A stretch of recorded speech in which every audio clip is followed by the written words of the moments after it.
Finally, it happened.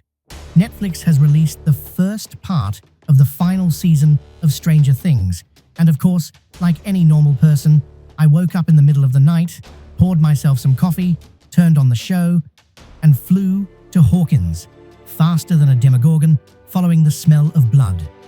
4 episodes in a row. My eyes are red, my brain was fried, but my emotions are like Vecna's after morning exercises. Now let's take it step by step.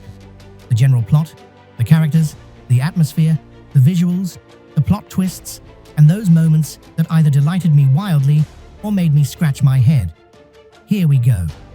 And trust me, friends, if you think you're ready for what they did to Dustin, Vecna, and Will, then you're not ready. I watched it at 3 a.m. and literally screamed into my pillow because my neighbors are people, not monsters from the upside down. But we'll come back to those scenes later. For now, let's start at the beginning. The events unfold about a year after the finale of the 4th season. Hawkins is in terrible shape. The city is divided. The residents are scared.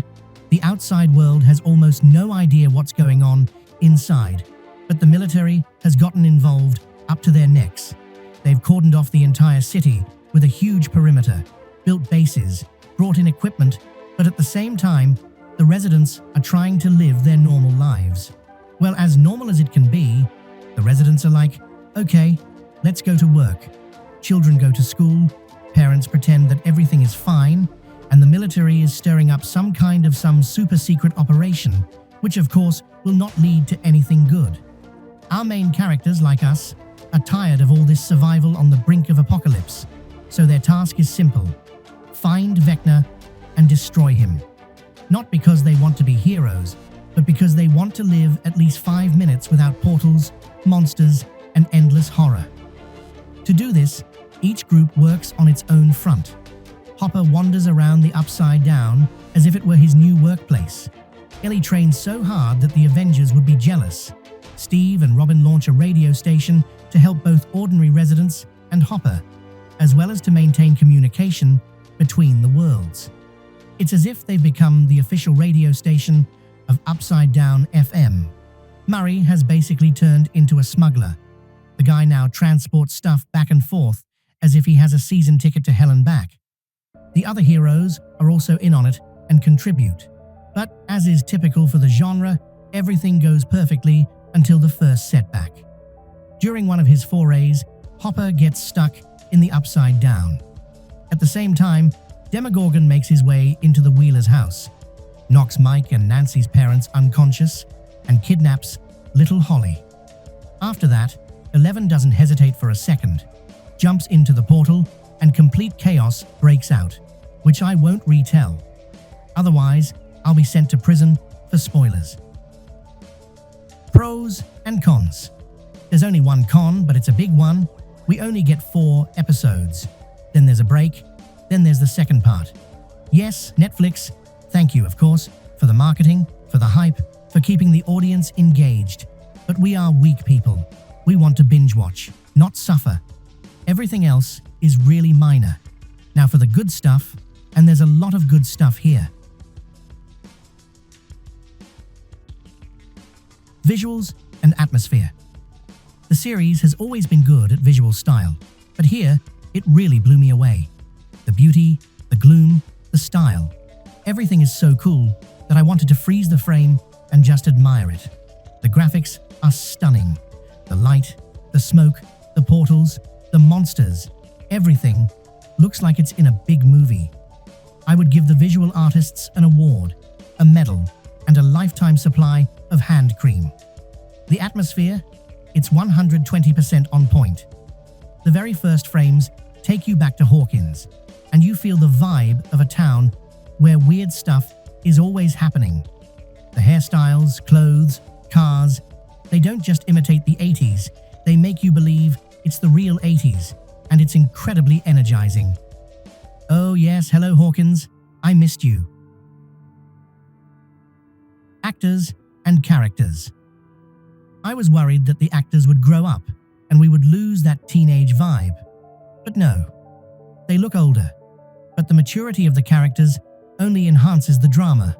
Each of them has grown as a person, as a hero, as a participant in this endless war with the Upside Down. Take Lucas, for example. Whereas before his style was run forward shouting, now he thinks, analyzes, and acts with a cool head. He has gone through trauma, loss, horror, and now he has become someone who thinks before he acts. The same can be said about the others, and the interactions between the characters are just cosmic. Hopper and Eleven look like a real father and daughter. Joyce and Will are like a real family that has gone through a million tragedies. Even the secondary characters interact believably and emotionally. All the scenes are alive, and you really believe them. But now, let's talk about the most powerful change of the season. Dustin. What have they done to Dustin? Dustin has always been the emotional beacon of the series. Lovable, positive, funny, kind. Here, he is different. Broken by the loss of Eddie. Exhausted by the attacks of a town that considers his friend a monster. More sharp, more heavy inside. You miss the old Dustin, but you understand the new one. And most importantly, you believe him. And at some point, you realize it's logical, it's honest, it's painful, but it's right. And this new depth to his character is incredibly powerful. New Holly, I want to highlight Nell Fisher. She plays the grown-up Holly. She plays so well that you want to ask, is she really a 14-year-old girl? I'm sure she has a bright future as an actress. Vecna, RTX mode enabled. It has become better in every way. Darker, more detailed, more aggressive, more stylish. In previous seasons, he was scary, but a little rubbery. Now, he looks like a full-fledged big villain from Hollywood movies. A huge job, a great result. It's hard without spoilers, but let's try. Most of the questions remain unanswered, but that's the thrill of it. We've moved forward a little, figured out some details about the work of the Upside Down, learned a little about the connections between the characters, and been given powerful new mysteries. The first batch of episodes is incredibly addictive. Every scene pushes you to watch more. The pace is excellent, the structure of the episodes is strong, and the cliffhangers are sharp. 1. The military. They built a base in the Upside Down and found jammers against 11 and other gifted subjects. Sounds cool, but they go after the Demogorgons with machine guns. Come on. Did they even watch the show? Why were they given these machine guns in the first place? To joke around with them. And yet they go after the Demogorgons with machine guns. Machine guns, Carl. The very weapon that has not worked against monsters since Season 1. Why? What for? They had plenty of time to come up with something better. 2. Aunt Kay. Her storyline is clearly not just for show. She knows too much. She reacts too confidently. There's a chance she was involved in the origins of the Vecna project, Brenner's experiments, or even the emergence of the Upside Down. 3. The wall around Hawkins in the Upside Down. This is new. Is the Upside Down limited? Why? Why all of a sudden? And why is there a laboratory in the center of this wall? This is very similar to a hint that the Upside Down was created artificially, not found. Who created it? Henry? Or someone before him? 4. Vecna and the children. Last season, he had a simple strategy. Kill 4 school children and everyone's done for. Now, he's kidnapping children by the dozen. And why? Are you a villain or an HR manager? What do you want with these 12 children? Hopefully, it's for the sake of the giant red dragon. What does he want to do with them? Why exactly that many? I still believe in the giant red dragon. Give me a dragon, please. 5. Max. She's alive, yes, but her storyline will clearly be important in the second part. 6. Will and his connection.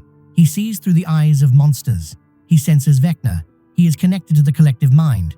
But if so, why can't Vecna find Will through Will himself? The guys hide the others with masks, but they seem to forget about Byers. Either this is a serious plot twist, or, well, that's just how it is. 7. Holly, part of the 12.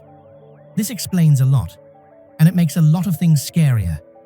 The main thing, Will becomes the new one. This is just mind-blowing. The scene is powerful. He lays out the Demogorgons so that 11 nervously smokes in the corner.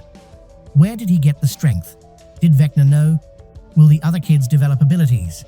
And most importantly, if Will really is the new one, then he's stronger than 11 and stronger than Vecna at the same time. And apparently, defeating Vecna is a puzzle involving several key kids.